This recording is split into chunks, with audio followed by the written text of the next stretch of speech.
Way back in the early 2000s, I began to suspect that my wife was up to something. Our two kids were about 4 and 6, still young. But not so young they couldn't tell you something about what had happened in their day. They started talking a lot about staying with my wife's parents during the day, which wasn't really that strange in and of itself. But since they lived about 90 minutes away, doing so 2 or 3 times a week seemed a bit much. That was basically every day she wasn't working at her part-time job. When I asked her about it, she denied it, but was never a good liar. So I started tracking the mileage on her car, and sure enough, she was driving an extra 400 or so miles per week. I knew some shit was going on. Then one day I sat down at the computer and she had left a sticky note with her. Okay. Password written on it next to the keyboard.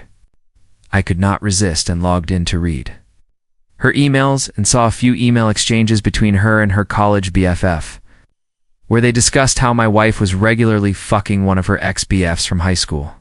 No mention of details about him other than my wife also talking shit about his wife, making fun of how she'd gotten fat after having kids.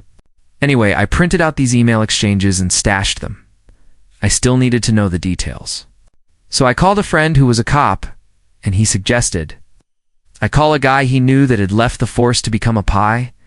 Ron was great. I paid his retainer and gave him the emails and what little I knew about my wife's activities, and he figured out exactly what she was doing. His report detailed with photos and times, dates, locations, all about how she would take the kids to her parents. Then go meet this guy for lunch. Then they'd go to a dumpy motel for a few hours, after which she'd pick up the kids and return home. At this point, I hired a divorce lawyer. My parents cheated on each other, and the fallout absolutely fucked mine and my siblings' childhood. It was something that was totally unacceptable. I also asked Ron to find out what he could about this guy. Ron absolutely came through. I learned his name Bob, that he was married and had 3 kids. I also found out that he worked as a VP of sales for his father-in-law's business. At this point, I had my lawyer draw up the divorce papers. I also asked Ron for a couple more copies of his report, and one more thing I wanted him to do for me.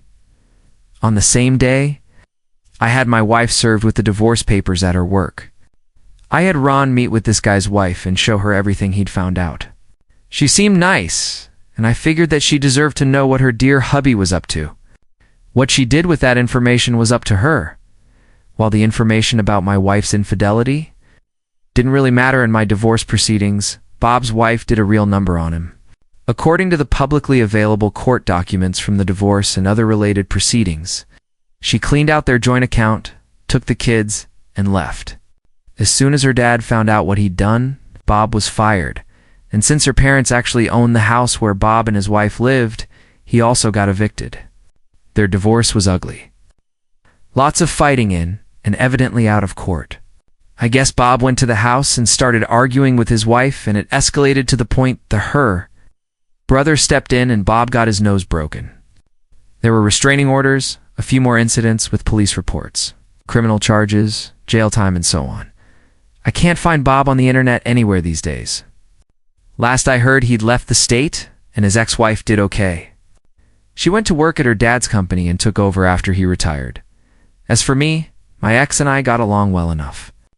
I didn't engage with her on anything that wasn't related to the kids, and now that they're both adults, I don't talk to her at all anymore.